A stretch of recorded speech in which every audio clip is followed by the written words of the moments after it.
Soil के नाम से भी इसे बोला जाता है। It is believed that climatic condition along with the parent rock material are the important factors for the formation of black soil। ऐसा माना जाता है कि हमारा जो क्लाइमेटिक कंडीशन है along with parental rock के साथ जो है हमारा जो क्लाइमेटिक कंडीशन है रॉक मटेरियल का are the important factors for the formation of black soil. यही मेन फैक्टर थे ब्लैक सॉइल के फॉर्मेशन के लिए। This type of soil is typical of the Deccan trap. ये जो सॉइल है ज़्यादातर डेक्कन प्लेटो, वहाँ पे बेसाल्ट रॉक है, ये स्प्रेड है पूरा north west Deccan plateau and is made up of lava flow. यहाँ कई बार वॉल्केनिक इरप्शन हुआ जिसकी वजह से वहाँ लावा फ्लो हुआ, जिसकी वजह से ये मिट्टी काली हो गई। And they cover the Plato's of Maharashtra Saurashtra, यानी कि ये हमारा जो ब्लैक सॉइल है महाराष्ट्र सौराष्ट्र इन सारे प्लेटो रीजन को कवर करता है।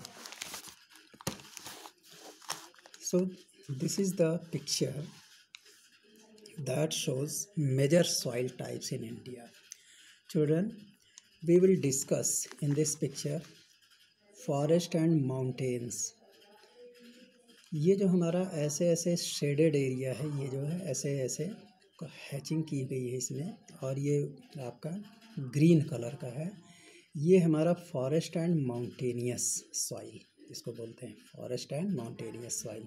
तो अब आप आराम से मैप से समझ सकते हैं कि ये फॉरेस्ट एंड माउंटेनियस सॉइल हमारे जम्मू एंड कश्मीर, ये पूरा जम्मू एंड कश्मीर एरिया है, हिमाचल प्रदेश, कुछ पोर्शन हमारे उत्तराखंड के, इन सब एरिया में हमारा जो है फॉरेस्ट एंड माउंटेनियस सॉइल है। इसके अलावा ये फॉरेस्ट एंड माउंटेनियस सॉइल हमारे यहाँ पे सिक्किम में भी है, कुछ पोर्शन अरुणाचल प्रदेश के पास का भी है। ये सारे के सारे हमारे जो है फॉरेस्ट एंड माउंटेनियस एरिया है। यानी if anybody ask, forest and mountainous soil are found in Jammu and Kashmir and you can say Himachal Pradesh, some parts of Punjab, some parts of Uttarakhand, and some parts of Sikkim, and some parts of Arunachal Pradesh. Then you have got alluvial soil. It is made by light, very light green color. So all these alluvial soil is visible from Punjab, Haryana, some parts of Rajasthan, some parts of here Madhya Pradesh, this is Uttarakhand portion, this is Uttar Pradesh, and along with this type of soil is also found in some parts of West Bengal, and this is your eastern coastal area. Here these soils are found in huge quantity and they are fertile, and various types of food grains can be grown in this portion. Some portion of Arunachal Pradesh, here Dehradun, and here some portion of you can say Sikkim, Agartala, and various other portions, Meghalaya, few portion, they are visible with alluvial soil. Then comes hatching with red color, that is red and yellow soil.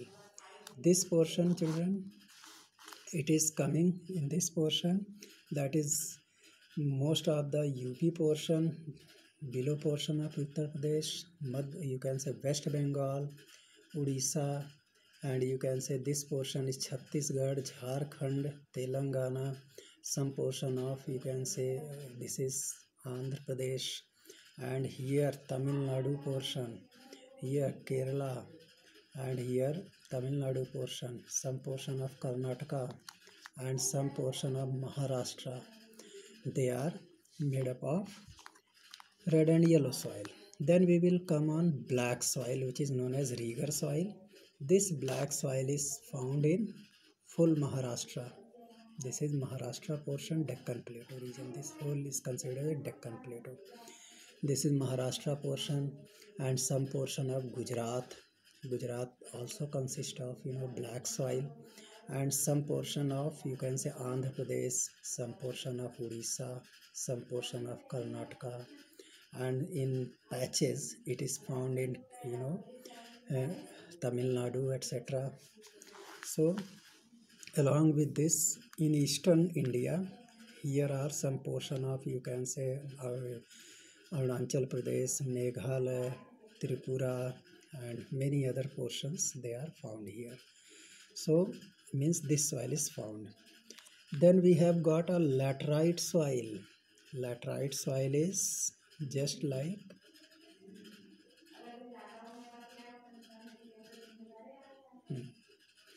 it is found in less quantity, and arid soil that is found in Rajasthan. Here is your Rajasthan portion, and along with some portion of Madhya Pradesh, means they are totally sandy area. So this is the description of major soil types of India. Now we will discuss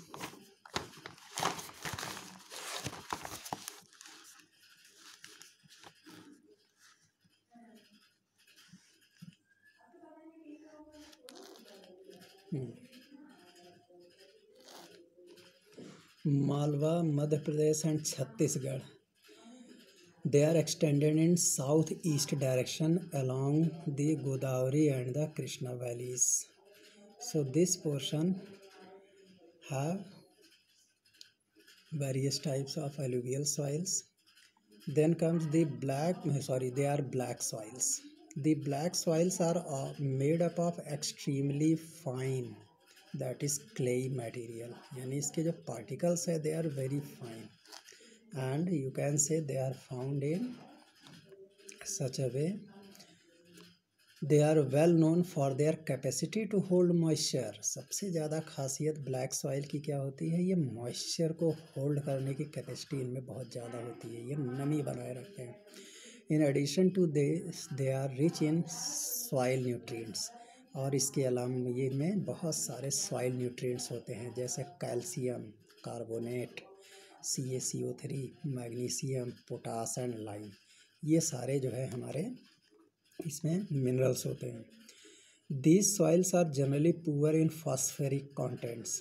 in soil में जो है ये इसमें phosphoric contents के मामले में ये बहुत पुअर होते हैं. They develop deep cracks during hot weather. जब गर्मी का मौसम आता है तो इस मिट्टी में जो है क्रैक डेवलप हो जाता है, चिटक जाते हैं, इसका जो टॉप पोर्शन है वो क्रैक कर जाता है. Which helps in the proper aeration of the soil. इससे हमारे सॉइल को एरेशन मिल जाता है, हवा मिल जाती है. This soils are sticky.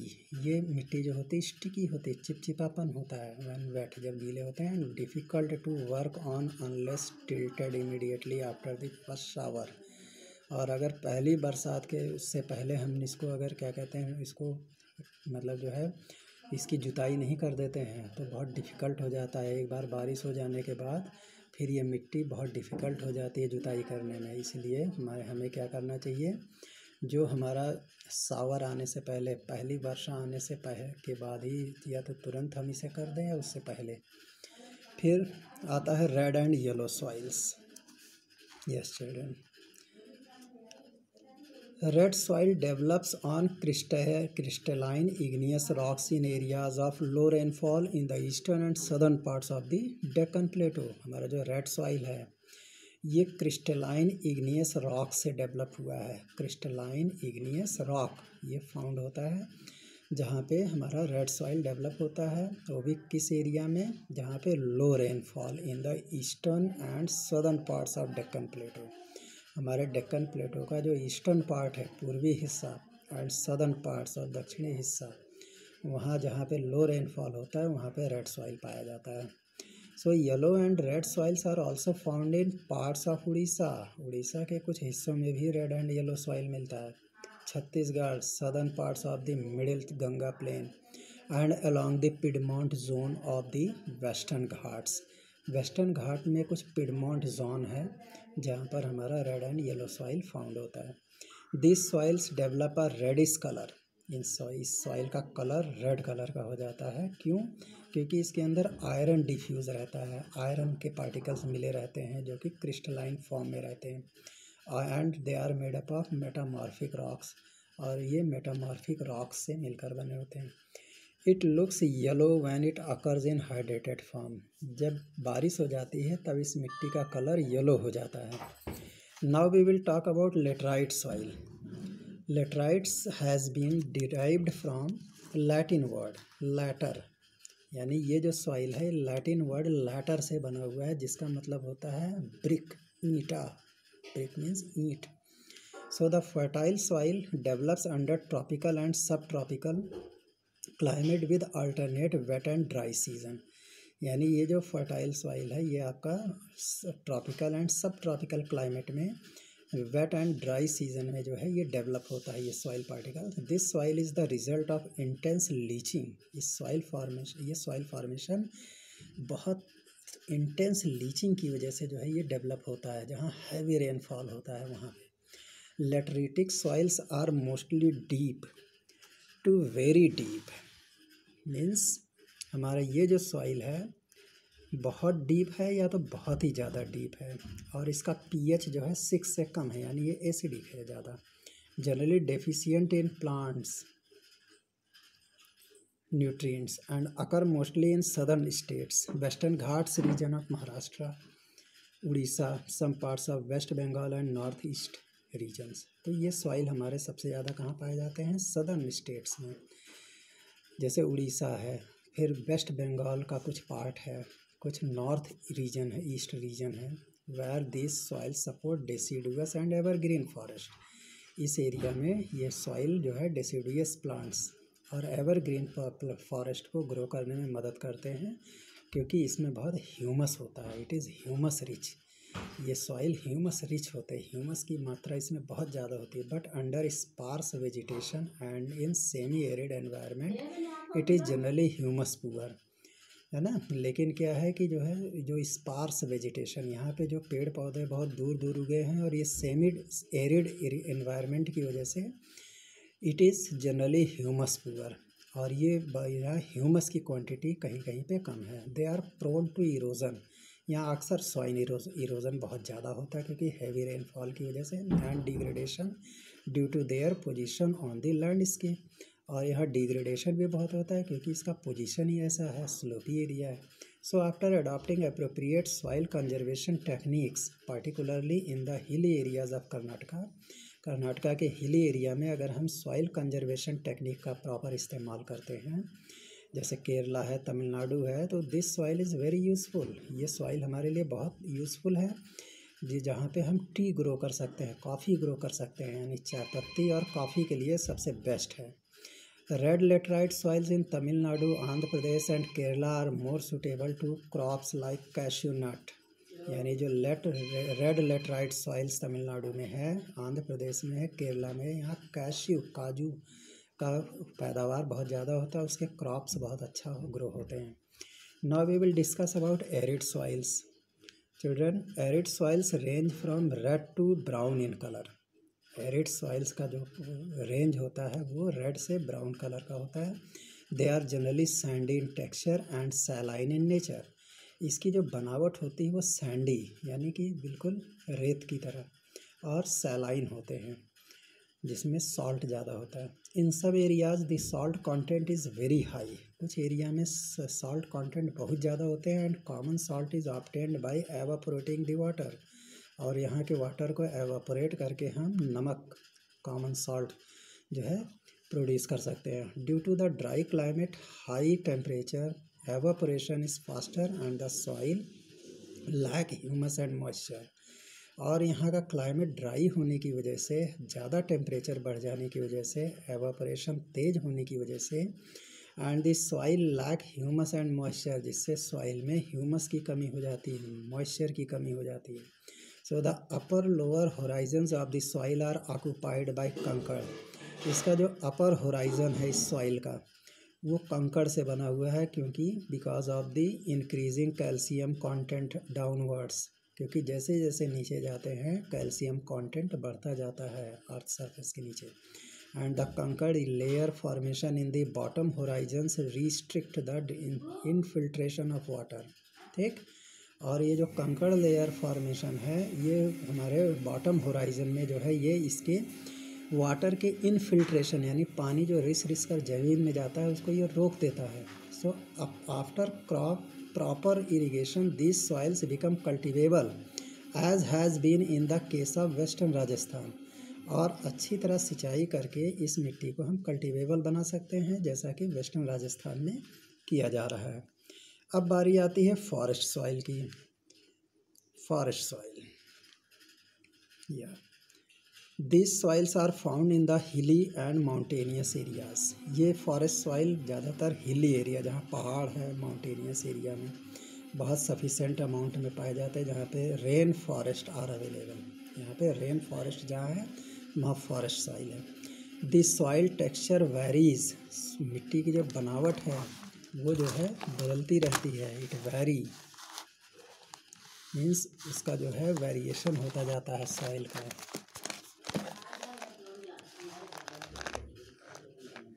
According to the mountain environment where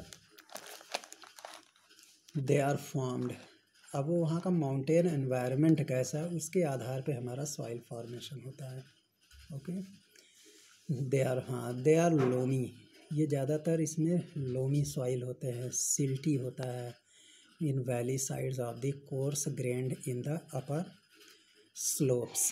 जब हम अपर स्लोप्स पर जाते हैं वहाँ पे इसका जो ग्रेन होता है सॉइल का बहुत ही कोर्स, बहुत ही मोटा दाना हो जाता है मिट्टी का।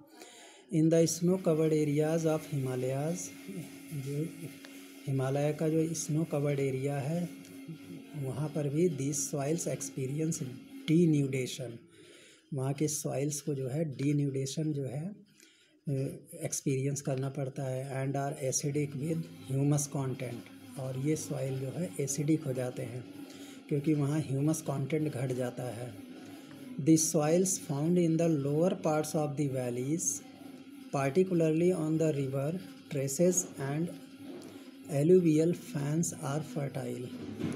Means the soils found in the lower parts of the valleys। यहाँ की जो वैलीज है उसके लोअर पार्ट्स में जो सॉइल फाउंड होता है particularly on the river terraces, जो नदियों के पास जो टेरेसेस बने हुए हैं। And alluvial fans are fertiles। और जहाँ पे alluvial fans हमारे फर्टाइल हैं वहाँ भी पाए जाते हैं। Yes children, now we will discuss about soil erosion and soil conservation. You know, the denudation of the soil cover and subsequent washing down is described as soil erosion. हमारा जो soil cover है वो जो पूरी तरीके से जो है फट जाता है, जगह जगह पे जो है उसमें जो क्रैक्स बन जाते हैं या धीरे धीरे वहाँ के ऊपर का सॉइल वॉश आउट हो जाता है, इसी को हम सॉइल इरोजन कहते हैं। The processes of soil formation and erosion go on simultaneously and generally there is a balance between the two। मतलब the process of soil formation, जो soil formation का process है और जो soil erosion है वो एक साथ चलते रहते हैं। एक तरफ soil formation भी होता है, एक तरफ soil erosion भी होता है। and generally there is balance between the two। और अक्सर दोनों में balance बना रहता है। Sometimes this balance is disturbed due to human activities like deforestation, overgrazing, construction and mining etc। लेकिन ये बैलेंस हमारा कैसे डिस्टर्ब हो जाता है? ह्यूमन एक्टिविटीज़ की वजह से। जैसे हमने डिफॉरेस्टेशन किया, ओवरग्रेजिंग की, कंस्ट्रक्शन बनाने शुरू कर दिए, माइनिंग का काम शुरू कर दिया। While natural forces like wind, glacier and water lead to soil erosion. जबकि जो हमारे नेचुरल क्या कहते हैं फोर्सेज है, जैसे विंड है, ग्लेशियर है, water lead to soil erosion. इनकी वजह से सॉइल इरोजन काफ़ी होता है। The running water cuts through the clayey soils. जो हमारा बहता हुआ पानी है वो क्लेई सॉइल को कट कर देता है एंड मेक्स डीप चैनल। और गहरा जो है खाई जैसा स्ट्रक्चर बना देता है जिसको हम गुलीस कहते हैं। You can watch in this figure, they are gullies formation. यहाँ पानी इतना तेज़ी से बहा कि यहाँ पे जो गुलीस बन गई, यानी ये खाई जैसा बन गया ये पूरा का पूरा structure. Okay, so we can say the land becomes unfit for cultivation. अब ये डेफिनेटली लैंड हमारा अनफिट हो जाएगा, यहाँ तो कल्टिवेशन कर नहीं सकते हैं, इसलिए इसका नाम हमने रखा बैड लैंड, यानी बेकार लैंड है।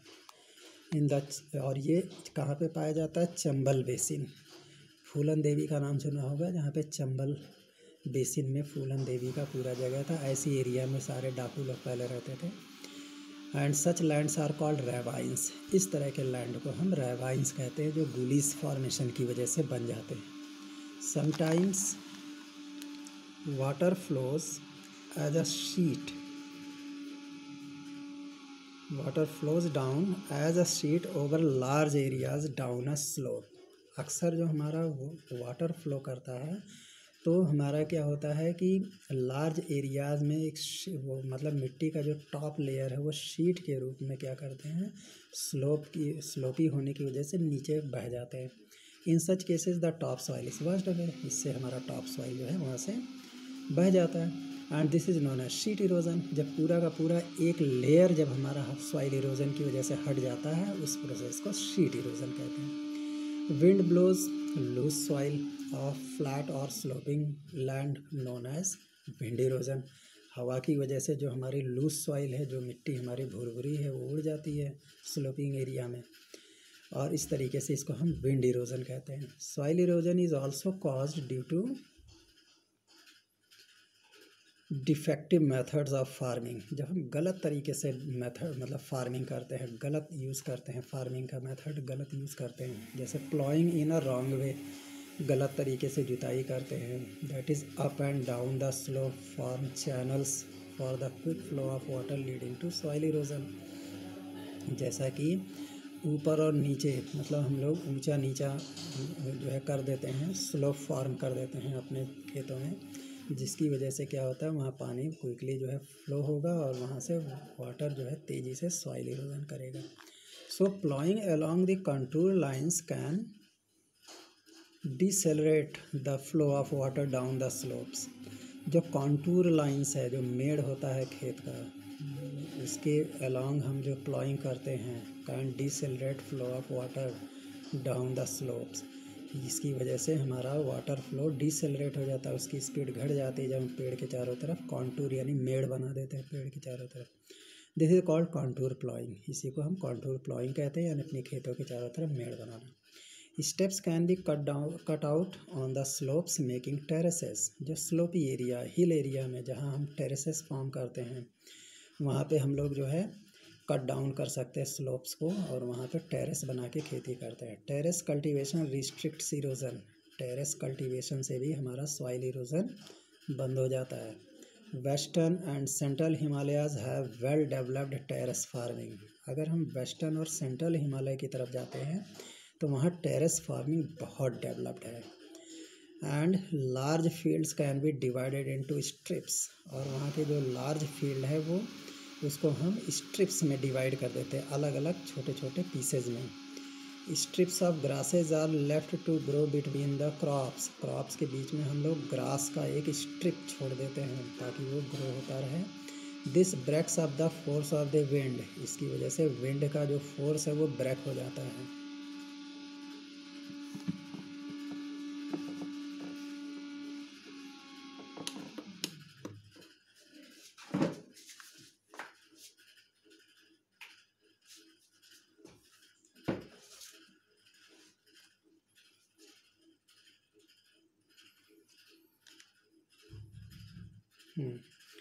The breaks up the force of the wind. This method is known as strip cropping. इस तरीके से जो ग्रास का स्ट्रिप हम लोग बड़े बड़े फील्ड में बना लेते हैं, इसको हम स्ट्रिप क्रॉपिंग कहते हैं. Planting lines of trees to create shelter also works in a similar way. जो अपने खेतों के चारों तरफ हम लोग प्लांटेशन कर देते हैं, जिसकी वजह से जो हमारा विंड है उसकी स्पीड घट जाती है, ये भी एक तरीका है, वो भी इसी तरह काम करता है सॉइल इरोजन का. Rows of such trees are called shelter belts. जो हम खेत के चारों तरफ रोज़ में मतलब पंक्तियों में जो है पेड़ लगा देते हैं, इसी को हम शेल्टर बेल्ट्स कहते हैं, जिसकी वजह से हमारा विंड स्पीड डिक्रीज़ हो जाता है. और सैंड ड्यून्स को भी हम स्टेबलाइज कर सकते हैं वेस्टर्न इंडिया में, राजस्थान में. So in this manner if we talk about state of India's environment, तो इनमें क्या है, the village of Sukhomajri and the district of Jhabua have shown that it is possible to reverse land degradation. हमारे कुछ गांव हैं जैसे Sukhomajri and district of Jhabua. यहाँ पे इन्होंने क्या दिखाया है, they have shown possible to reverse land degradation, और लैंड डिग्रेडेशन को रिवर्स करने के बहुत सारे उनके पास पॉसिबिलिटीज़ हैं। उन्होंने ट्री डेंसिटी इन सुखमजरी इंक्रीज्ड, वहाँ सुखमजरी में जो ट्री की डेंसिटी है, पेड़ों की जनसंख्या उन्होंने बढ़ाई, जो पहले 1976 में 13 पर हेक्टेयर था, वो अब जो है 1992 में उन्होंने 1272 ट्रीज़ जो है प्लांट कर दिए, यानी कि एक हेक्टेयर में अब 1272 ट्री प्लांट्स किए, ताकि शेल्टर बेल्ट्स का काम करे और सॉइल इरोजन रुके। Regeneration of the environment leads to economic well being, जो हमारा रीजनरेशन ऑफ द एनवायरनमेंट, हमारा एनवायरनमेंट का जो रीजनरेशन है, जो हमारा एनवायरनमेंट है वो रीजनरेट होता है, ये क्या होता है, leads to economic well being, इससे जो हमारा आर्थिक स्थिति मजबूत होती है। And as a result of greater resource availability, और इससे हमें ज़्यादा रिसोर्स मिल जाता है। इम्प्रूव्ड एग्रीकल्चर, हमारा एग्रीकल्चरल एक्टिविटी इम्प्रूव होती है। एंड एनिमल केयर, और एनिमल केयर भी बढ़ जाता है। And in this way